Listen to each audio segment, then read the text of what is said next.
In the days when the world was unmade, the waters of divine judgment rose 15 cubits above the highest peaks.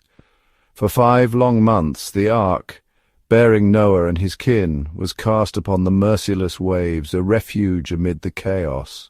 To those within it seemed at times that the tempests would shatter their sanctuary. Yet Noah, steadfast as a mountain, clung to the promise of the Almighty, trusting that the divine hand guided their course through the maelstrom. As the floods began to wane, the Lord, in his mercy, guided the ark to a quiet haven, cradled by mountains, preserved by his mighty power.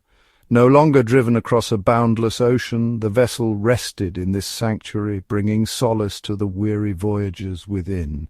Noah and his family, yearning to tread the earth once more, watched eagerly for signs of dry land. 40 days after the mountain peaks pierced the waters, Noah sent forth a raven, its keen senses seeking solid ground. But the bird found only water, returning time and again to the ark's refuge.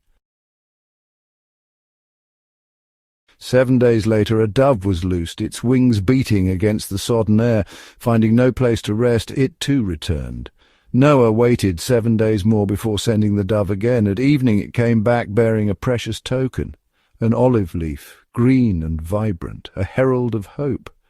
Great was the rejoicing within the ark, for the earth was stirring once more. At last Noah lifted the covering and beheld the ground, dry and ready to receive them. Yet, obedient to the divine command that had brought him into the ark, he awaited the Lord's bidding to depart.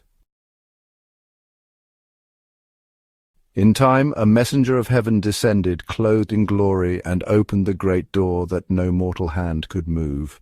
"Go forth," the angel bade, "thou and all thy house, with every living creature." With hearts lifted in joy, Noah and his kin stepped upon the earth, the beasts and birds following in their train. Yet, before seeking shelter for himself, Noah's heart turned to the one who had preserved them. Upon the desolate earth he raised an altar, offering sacrifices from every clean beast and fowl, a testament to his gratitude and faith in the great sacrifice to come. The smoke rose heavenward, a sweet savour to the Lord, who blessed not only Noah but all generations to follow. "Never again," declared the Almighty, "shall I curse the ground for man's sake. While the earth endures, seed time and harvest, cold and heat, summer and winter, day and night shall not cease." Lest the memory of the flood breed fear in the hearts of men, the Lord set a sign in the heavens, a bow of radiant hues spanning the clouds. "This is my covenant," he declared, "that never again shall a flood destroy the earth." This rainbow, a token of divine mercy, was placed not for the Creator's remembrance, for he never forgets, but for his children, that they might understand his compassion. From generation to generation, parents would retell the account of the flood, pointing to the bow as a promise of God's enduring love. In the courts of heaven, a rainbow encircles the throne of the Almighty, and above the head of the Saviour it shines as an emerald, a pledge of mercy for the repentant. When wickedness calls forth divine judgment, the Son points to this bow, interceding for those who turn to him. As the fierce beasts of the earth emerged, Noah feared for his small family, only 8 souls against such might. But an angel brought tidings of comfort. "The fear of you shall be upon every beast, bird, and fish. Into your hand are they delivered." And so it was, for the Lord granted dominion anew. Moreover, with every green thing swept away, he permitted the eating of clean beasts, a provision for survival in a world reborn.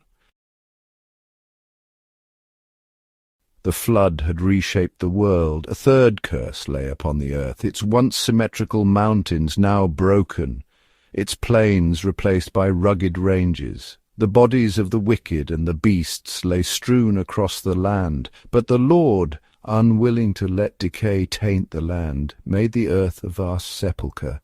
A mighty wind, sent to dry the waters, buried the dead beneath earth and stone.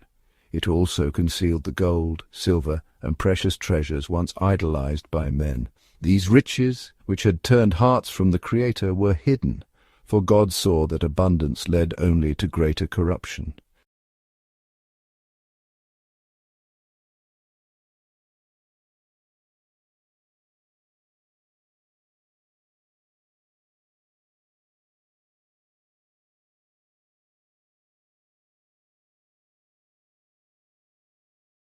But as Noah was preserved in the ark, so shall the righteous be shielded in the day of wrath. Because thou hast made the Lord thy refuge, the psalmist declares, no evil shall befall thee. The earth may convulse, its mountains burn, and its rivers boil, but those who trust in the Most High shall find safety under his wings.